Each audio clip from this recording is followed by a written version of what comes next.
Hello and welcome to this first Gateway B2 Flipped Classroom video. Exams are an important part of life when you're a student, aren't they? So it's important to think about the best way to revise. In Unit 1 of your student's book, some students said what they do to revise. Some of the ideas aren't very good, but which do you think is the best? Number 1. Reading your notes again and again is useful. Number 2. I go running or swimming to help me to relax. Number 3. I revise by reading my notes and then asking somebody to test me. Number 4. I can't stand revising, so I leave revision to the last moment. Number 5. My revision strategy involves drinking lots of coffee. Number 6. I avoid revising a lot of subjects. I just revise a few and hope they come up in the exam. Personally, I think number 3 is the best. Doing physical exercise from time to time is also a good idea. And number 1 is important. But 4, 5 and 6 are definitely bad ideas. But now let's look at the grammar of those sentences. Each sentence contains a gerund. Let's examine why. In this first statement, we use the gerund as the subject of the sentence. Here's another example. Walking is good for you. We can also use the gerund as the object. So we can say, I think walking is healthy. In the second statement, we use the gerund with go to talk about physical activities. So we also say, go walking and go cycling. In the next statement, we use the gerund after a preposition.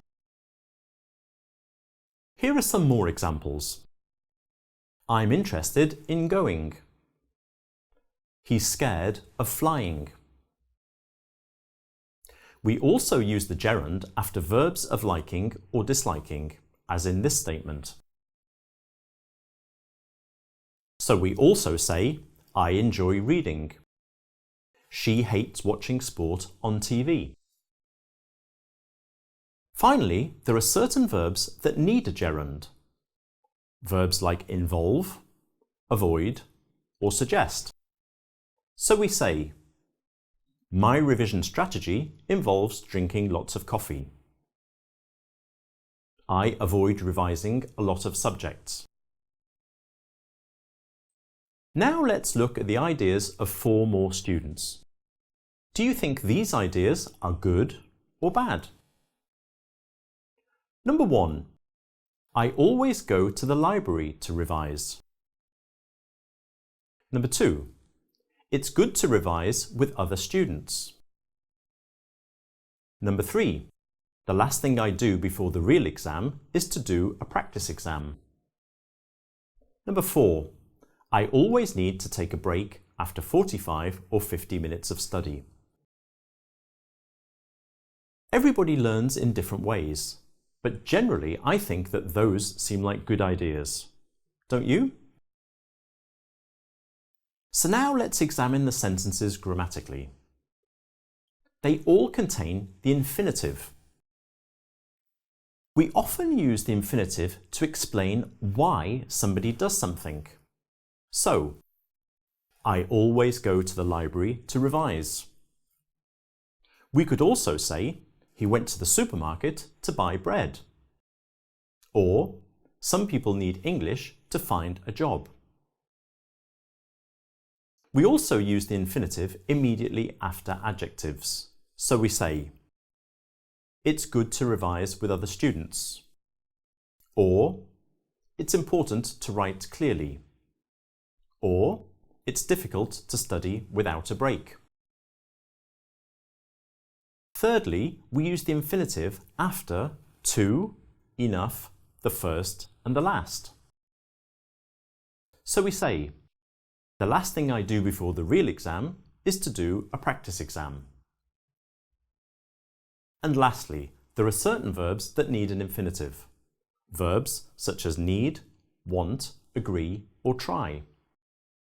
So we say, I always need to take a break after 45 minutes of study. Or, I try to do my best. So, we've seen some suggestions about preparing for exams.